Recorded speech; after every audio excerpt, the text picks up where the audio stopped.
안녕하세요. 토크닥터 토닥 노소장입니다. 하루 평균 80명, 1년이면 3만 명이 사망하는 질환, 바로 폐렴인데요. 국내에서는 암과 심장질환에 이어 사망률 3위를 기록하는 심각한 병입니다. 하지만 초기 증상이 감기와 비슷해서 치료 시기를 놓치는 경우도 있다고 하는데요.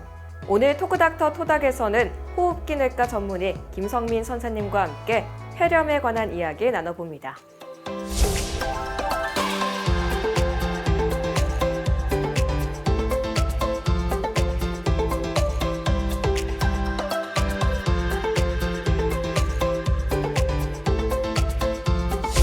선생님 안녕하세요.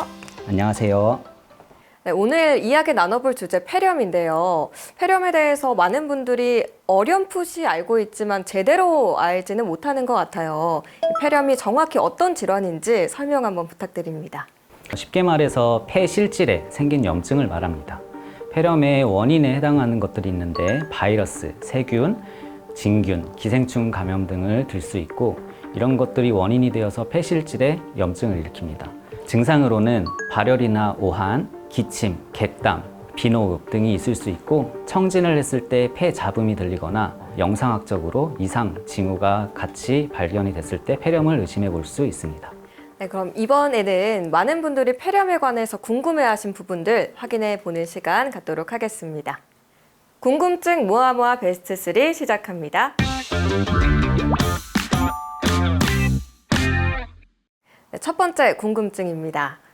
폐렴은 전염되나요? 라는 궁금증인데 이게 감기처럼 쉽게 전염이 되는 질환인지 궁금하네요. 폐렴은 전염될 수 있습니다. 폐렴 자체가 전염된다기보다는 앞서 말씀드린 폐렴의 원인이 되는 바이러스나 세균 이런 것들이 전염될 수 있습니다. 그런 것들이 전염된 후 폐실질의 염증을 일으키면 폐렴이라고 할 수 있습니다. 하지만 이제 바이러스나 세균 이런 것들은 종류에 따라서 전염 정도가 각각 다르고 일반적으로 폐렴으로 입원했다고 해서 모두 다 격리를 하진 않습니다. 특정 전염력이 높은 바이러스를 제외하고는 격리조차 하지 않습니다. 일반 감기처럼 마스크 착용이나 손 위생만 주의하면 되겠습니다. 네, 이어서 두 번째 궁금증 확인하겠습니다. 감기와 어떻게 구별하나요? 라는 궁금증인데요. 이 감기와 폐렴이 증상이 비슷하다 보니까 헷갈리는 분들이 많으신 것 같습니다. 두 가지를 구분할 수 있는 점은 어떤 게 있을까요? 우리가 흔히 말하는 감기는 바이러스 감염이 대부분입니다. 바이러스 감염이 대부분이지만 해부학적으로도 상기도에 국한된 경우가 많습니다. 세균 등이 하기도까지 전염되어 폐실질에 염증이 생긴 것을 폐렴이라고 하겠습니다.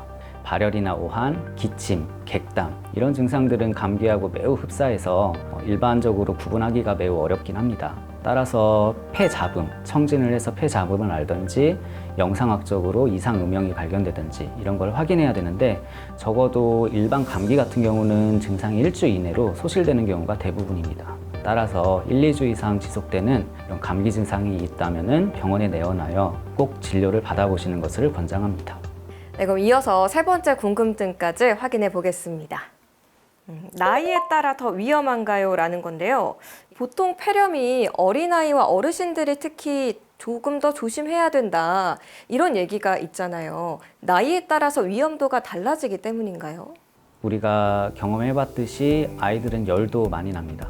고열도 심하고 증상 자체가 굉장히 심한 경우가 많은데 막상 엑스레이를 찍고 병원에 가면 폐렴이 아니고 감기인 경우가 흔합니다. 이제 그런다고 해서 주의를 기울이지 않고 약을 장기간 먹는다든지 장기간 해열제만 먹는다든지 이런 건 좀 위험할 수 있습니다. 이런 임상 증상의 변화도 급변하기 때문에 조기에 제대로 진료를 받고 또 이런 급변하는 변화를 제대로 살펴보는 게 중요하겠습니다. 반면에 어르신들은 아이들과 다르게 열도 없고 심지어 기침가래 증상도 별로 없고 기력 저하만 있는 경우도 간혹 있습니다.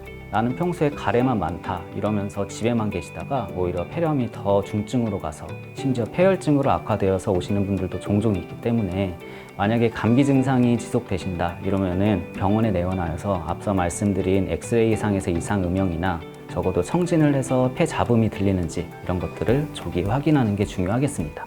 네, 앞서서는 나이에 관한 이야기를 좀 해봤는데 기저질환이 있는 경우는 뭐 폐렴이 걸릴 위험이 더 크거나 예후가 더 안 좋거나 하는 경우도 있을까요? 항암 치료를 받고 있거나 아니면은 장기간 스테로이드를 복용하시는 분들도 있습니다. 이런 분들은 면역력이 많이 떨어져 있기 때문에 이런 감염에 매우 취약할 수 있습니다. 또 이런 것이 아니어도 조절되지 않는 당뇨, 심장질환, 간질환, 천식이나 만성 폐쇄성 폐질환 이런 호흡기 질환이 있는 경우에는 기저질환이 고위험군에 해당되기 때문에 폐렴에 걸릴 위험도도 높고 만약에 폐렴이 걸리더라도 중증으로 가는 경우도 있습니다.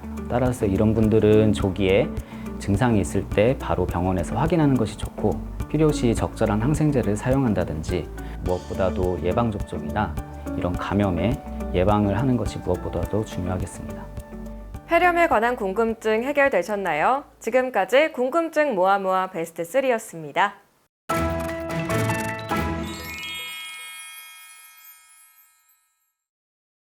선생님, 이 폐렴이요. 흔한 질환이기도 하지만 또 위험해질 수도 있는 질환이라고 생각을 하는데 그만큼 치료가 중요할 것 같거든요. 치료는 어떤 식으로 진행이 되나요?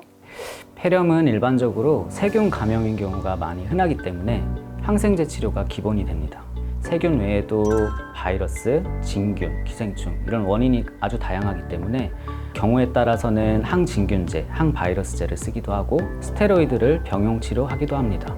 따라서 폐렴은 조기에 정확한 원인을 진단을 하고 그에 맞는 치료를 적절히 하는 것이 매우 중요하겠습니다. 네, 이번에는 환자분들의 실제 사연에서 솔루션을 찾아보는 시간입니다. 선생님께서는 사연을 잘 듣고 진단과 처방 내려주시면 되겠습니다. 토닥토닥 솔루션 시작합니다. 네, 바로 첫 번째 사연 알아보겠습니다. 네. 첫 번째 사연은 42세 남성분의 사연입니다. 안녕하세요. 2주 전에 폐렴 진단을 받고 치료 중인데요. 병원에서는 많이 호전되고 있다고 들었습니다. 그런데 기침은 나아지지 않네요. 치료가 어느 정도 끝나면 기침도 멈출 줄 알았는데 왜 계속되는 걸까요? 기침 때문에 너무 힘듭니다. 라는 사연인데요. 그러게요. 이렇게 폐렴이 나아지고 있는데 기침은 계속 심한 경우 왜 그런 걸까요? 네, 저도 실제로 진료를 보면 이런 환자가 되게 많습니다. 다 나았는데 기침이 지속된다. 기침의 원인은 굉장히 다양합니다. 보통 3주 이내의 기침을 급성기 기침, 3주에서 8주, 여기를 아급성기 기침, 8주 이상 지속되는 기침을 만성 기침이라고 합니다. 이렇게 시기적으로 나눈 이유가 이런 시기에 따라서 원인 자체도 달라지기 때문인데요. 폐렴 등 급성기 질환도 2주 정도면 치료가 종결되지만 그 이후에도 기침을 지속하는 경우가 종종 있습니다. 물론 다시 폐렴이 걸려서 급성기 감염이 재감염이 되는 경우도 있긴 하지만 보통의 경우는 이런 급성기 질환이 끝나고 나서도 3주에서 8주까지는 아급성기 기침이라고 해서 감염 후에 기침이 지속되는 경우가 많이 있습니다. 하지만 이런 경우는 임상 증상이 심하지 않고 점점 호전되는 경우가 많아서 증상만 조절하는 경우가 대부분입니다. 반면에 8주 이상 기침이 계속 지속이 된다. 이러면 만성 기침의 원인이 다른 게 있을지 한번 알아보는 것이 좋습니다. 예를 들어서 천식이나 호상구성 기관지염, 아니면 폐가 어떤 구조적으로 문제가 있던지 이러한 것들을 확인하기 위해 병원에 내원하여 검사가 필요할 수 있겠습니다. 네, 이어서 두 번째 사연도 만나보겠습니다. 두 번째 사연은 34세 여성분의 사연입니다. 안녕하세요. 임신 5개월 차 임산부입니다. 최근 기침과 고열 증상으로 병원을 찾았고 폐렴 진단을 받아 치료 중인데요. 혹시 폐렴이 태아에게 영향을 미치지는 않을까 걱정되고 복용 중인 약이 안전한지도 불안합니다. 치료를 계속 받아도 괜찮을까요? 라는 사연인데 임신 중이라 걱정이 더 하실 것 같아요. 네. 임신 중에 폐렴 치료 괜찮을까요? 어떤 질환에 걸려서 약을 복용해야 될 필요가 있을 때 걱정이 많습니다. 의사도 똑같이 걱정을 많이 합니다. 보통 12주까지 임신 1기라고 하고 이때는 태아 발달 형성에 매우 중요해서 여러 가지 약제에도 제약이 있고 신중을 가해야 합니다.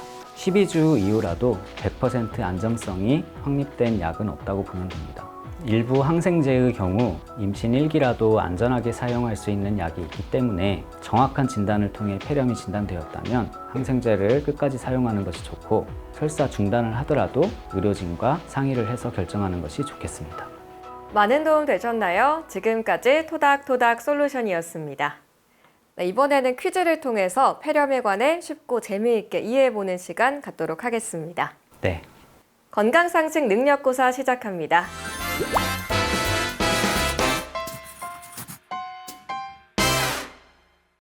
첫 번째 문제 풀어보겠습니다. 네. 첫 번째 문제입니다. 감기가 오래 지속되면 폐렴이 된다. 그렇다면 O, 아니면 X. 정답은 무엇일까요? 감기가 지속되면 폐렴이 될 수 있을 것 같습니다. O를 선택하겠습니다. 네, 정답은 O입니다. 감기가 지속된다고 해서 모두 폐렴으로 진행하는 건 아닙니다. 흔히 말하는 감기는 앞서 말씀드렸듯이 2주, 1주 이내면 호전이 됩니다. 물론 이런 급성기 감염 후에도 3주에서 8주까지 장기침은 지속이 될 수 있습니다. 감기가 오래 간다고 해서 모두 폐렴으로 진행하진 않지만 객당 양상이 안 좋아지거나 발열이 동반이 됐을 경우에는 혹시라도 폐렴이 생겼는지 확인이 꼭 필요합니다. 만성기침에 다른 원인이 있을 수도 있으니 호흡기내과 전문의가 있는 병원에 내원하여 여러 가지 검사를 해볼 수 있겠습니다. 네, 그럼 이어서 다음 문제도 풀어보겠습니다. 다음 문제입니다. 폐렴은 주로 겨울철에 발생한다. 그렇다면 O, 아니면 X를 선택해 주세요. 감기도 보통 겨울철에 많이 걸리잖아요. 그거랑 비슷하게 폐렴도 그렇지 않을까 해서 O를 선택하겠습니다. 네, 정답은 X입니다. 네, 물론 겨울철이 건조한 환경이다 보니까 바이러스가 전염되기에 좋은 환경이긴 합니다. 하지만 이런 계절과 상관없이 항상 우리 주변에는 폐렴의 원인이 될 수 있는 세균이나 바이러스들이 산재해 있기 때문에 마스크 착용이나 손 위생이 무엇보다 중요하겠고, 특별히 유행하는 시기에는 조금 더 주의가 필요하겠습니다. 시청자분들은 정답 많이 맞추셨나요? 지금까지 건강상식 능력고사였습니다.